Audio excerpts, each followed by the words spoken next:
Olá, estamos de volta aqui, dando continuidade a esse tema tão importante que é o CPC 0. E nessa aula aqui, número 2, nós vamos então falar do capítulo número 1 do CPC. Lá nós falamos, na aula anterior, nós falamos da introdução e agora nós vamos falar do capítulo 1. E o capítulo 1, ele trata especificamente aqui de objetivo do relatório financeiro para fins gerais. Tá? E além do objetivo, nós vamos falar rapidamente o que são os aspectos qualitativos, né?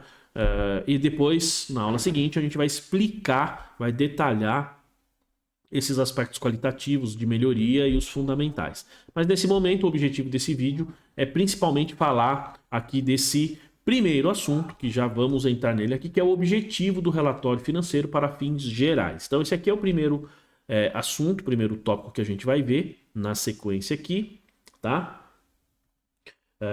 Vamos lá, seguindo aqui. Então ele fala aqui, objetivo, utilidade e limitações do relatório financeiro para fins gerais, tá?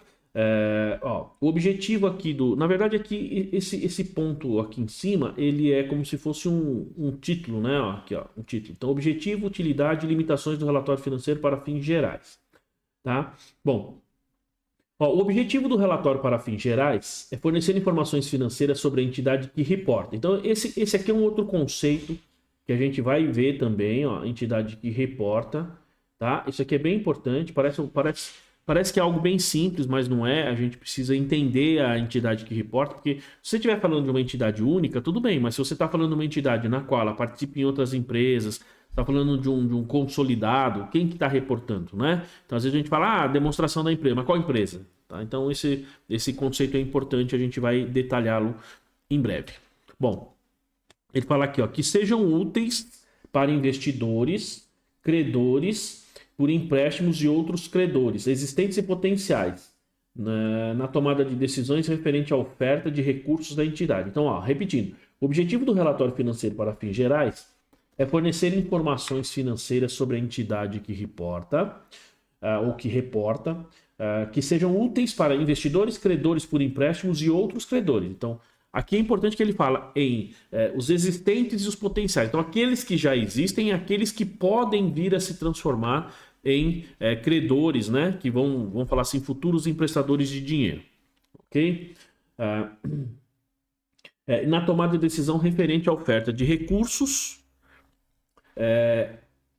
da entidade. Muito bem. Então, esse tipo de decisão, o objetivo é assim, eu vou gerar informações para que investidores, emprestador de dinheiro, possam facilitar a minha vida. Esses caras vão me emprestar dinheiro e como é que eles vão saber se ele pode ou não emprestar dinheiro? Então, eles vão olhar minhas demonstrações, tá? Aí ele fala o seguinte, essas decisões, né? Então, veja que ele diz no item de cima aqui, nesse item aqui, ele está falando assim, Então, aqui, o objetivo do relatório financeiro é fornecer informações sobre a entidade que reporta, sejam na tomada de decisão. Então, essas decisões que ele fala aqui no final, na tomada de decisões, envolvem comprar, vender ou manter um instrumento de patrimônio e de dívida da entidade, conceder ou liquidar empréstimos ou outras formas de crédito, exercer direito de votar ou de outro modo influenciar os atos da administração que afetam o uso dos recursos econômicos da entidade.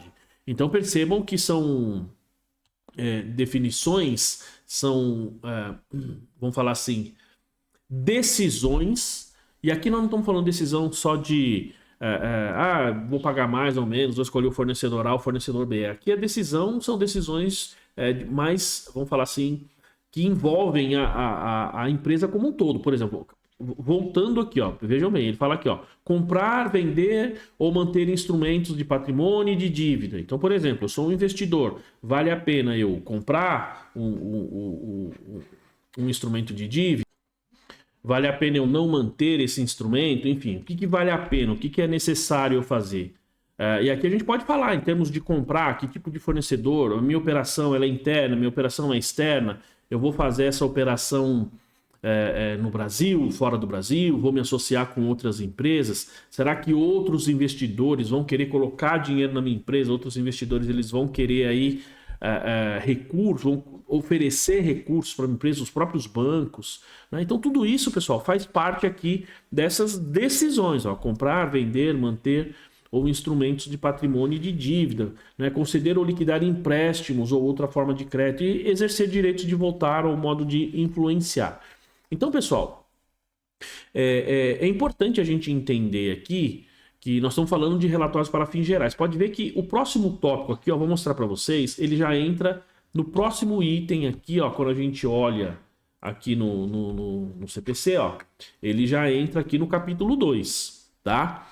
E aqui no capítulo 2 ele fala as características qualitativas, então que eu não vou detalhá-las nesta aula, isso será na próxima aula, mas nesta aula eu vou falar para vocês o que são essas características qualitativas, mas assim, a norma não falou para a gente o que é um relatório para fins gerais, tá? Então eu vou explicar para vocês.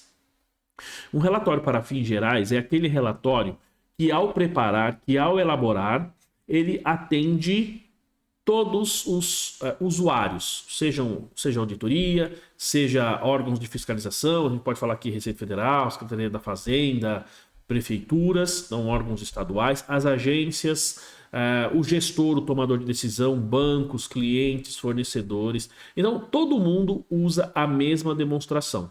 Se você gera um relatório financeiro que ele é específico para uma atividade ou ele é específico para determinada pessoa ou, vamos falar assim, para a gestão da empresa, então ele não é um relatório para fins gerais.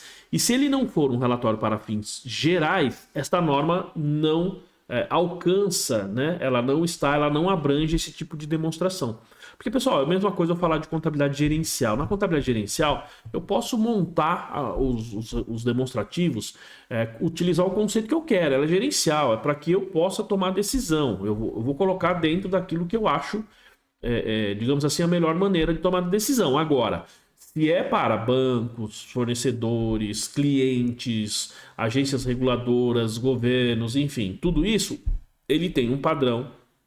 E aí é o chamado relatório para fins gerais. E aí esta norma tem que ser observada. Então, para fazer esse tipo de demonstrativo para fins gerais, precisamos observar efetivamente esta norma, o CPC 0. Ok? Muito bem, continuando. Então, aqui agora ele vem no capítulo 2 falar aqui de características qualitativas. Tá, pessoal? Então, o que são essas características qualitativas? Vamos lá, ó. Ele fala aqui, ó. Então, as características qualitativas da informação financeira úteis. Pode ver que ele sempre usa aqui, pessoal, informação financeiras úteis, tá? Porque se não for útil, a informação não interessa. Então, as características qualitativas de informações financeiras úteis discutidas identificam os tipos de informação que tendem a ser mais úteis a investidores, credores por empréstimos e outros credores, existentes e potenciais, para que tomem decisões sobre a entidade que reporta com base nas informações contidas em seu relatório financeiro, ou seja, nas informações financeiras, tá? Então, essas informações, né, vamos falar assim, essas características qualitativas, como o nome já diz, são características que dão qualidade, tá? São características que geram qualidade. Então, ela está dividida em dois grupos. Eu vou falar quais são esses dois grupos e depois vou detalhar cada uma delas. Então, essas características qualitativas, elas geram, elas fornecem, elas dão mais qualidade para as demonstrações. Por isso que essas demonstrações, vamos falar assim, elas precisam observar esses aspectos qualitativos. Então, tem dois deles, por exemplo, que são os aspectos qualitativos. Ele está dividido em aspectos qualitativos fundamentais e aspectos qualitativos de melhoria. Então, esses aspectos qualitativos, por exemplo, os fundamentais, eles precisam e eles devem, usar o termo, devem estar em todas as demonstrações contábeis. Eu não tenho como fazer uma demonstração contábil sem observar esses dois aspectos qualitativos. Os outros, depende, né? Como diria o outro, varia, ou seja, varia, né? Porque, aí você vai falar, mas por que varia? Ele não é um aspecto qualitativo? Sim, mas às vezes há situações em que você tem que, em detrimento de um aspecto qualitativo, você tem que gerar o outro. Às vezes os dois aspectos qualitativos, isso em situações mais, digamos, extremas, não é sempre que acontece. E no momento certo eu vou dar alguns exemplos sobre isso. Tá? Primeiro vamos entender o que são esses aspectos qualitativos, tá? Então, ó, a característica qualitativa de informações úteis discutidas identificam tipos de informações que tendem a ser mais úteis. Então, pessoal, eles geram informações mais úteis, tá? Por que úteis? Porque elas são de qualidade. Então, gera mais qualidade, automaticamente elas geram informações úteis. Porque se a informação não for útil, não serve para nada, ok? Lembre-se sempre disso. Por isso que muitas vezes tem empresas, tem escritórios contábeis, contadores, enfim, né, colegas aí que geram demonstrações contábeis, muitas vezes não tem o subsídio necessário, o cliente, a empresa muitas vezes não tem documento, não tem controle, não tem registro, as demonstrações contábeis elas ficam prejudicadas. Ficando prejudicadas, o que acontece? Elas não geram necessariamente informações contábeis úteis para o processo de tomada de decisão. Tá? Por isso que muitas vezes você pega uma empresa do Simples, por exemplo, que muitas vezes eles estão ali fazendo a contabilidade.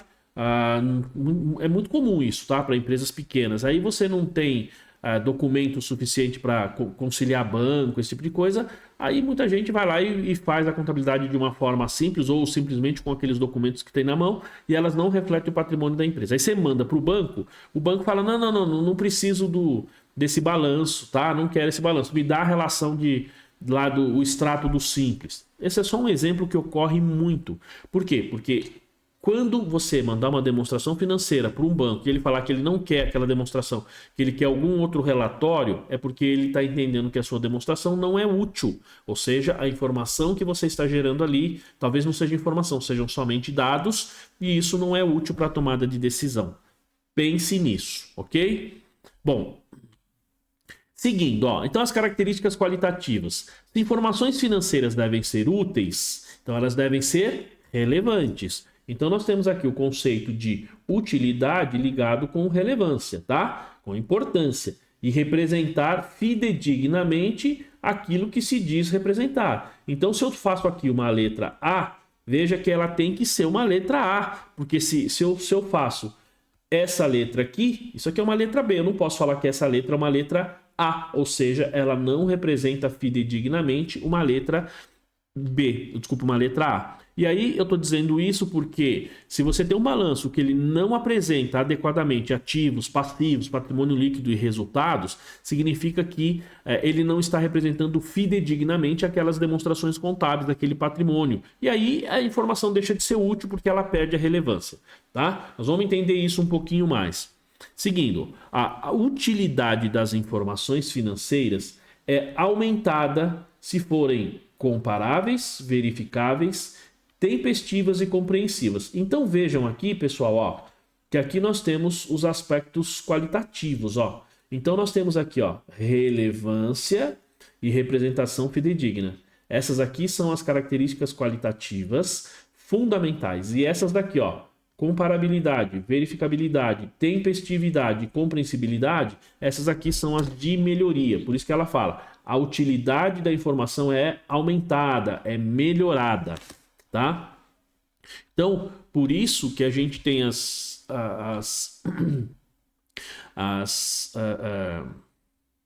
características qualitativas que são fundamentais, que são essas duas aqui, relevância e representação fidedigna, tá? Então, essas daqui são as fundamentais. E nós temos aqui as de melhoria, tá? Então, de melhoria, características qualitativas de melhoria. Aí você vai falar assim, puxa, mas como é que eu vou saber, como é que eu vou fazer aí para não me confundir? Então essa aqui vai uma dica aí para você lembrar dessas, saber se aquele aspecto qualitativo, se ele é de melhoria ou se ele é fundamental. Essa aqui é uma dica, inclusive, que eu dou para as pessoas que fazem lá quando eu ministro o treinamento o preparatório para o exame de suficiência, tá? Então eu sempre digo o seguinte, para você saber se é melhoria ou se é de fundamental, você tem que pensar aqui, Então vamos lá, Quando veja que você tem aqui, as fundamentais, elas começam aqui com R. E a finalização da palavra é diferente. Mas quando você vem aqui, eles têm o início da palavra é diferente, mas todas elas terminam com dade. Dade. Então, comparabilidade, verificabilidade, tempestividade, compreensibilidade. Entendeu? Então, esse aqui é o aspecto qualitativo, né? Eles terminam sempre idade. Então, pessoal, este vídeo é só para vocês entenderem que nós temos que gerar a informação é importante, nós temos o relatório para fins gerais, e esse relatório tem que representar fidedignamente as operações, o patrimônio, ele tem que ser relevante e ele tem que ser melhorado pelas características qualitativas de melhoria. Tá? Nós temos as fundamentais e as de melhoria. Então, esse vídeo aqui, o objetivo é que você primeiro saiba que isso existe. Na próxima aula, no próximo vídeo, nós vamos detalhar um pouquinho mais aí esse procedimento para que você possa entender quais e como funciona esses aspectos qualitativos de melhoria e os fundamentais, tá bom? Nos vemos na próxima aula. Até lá!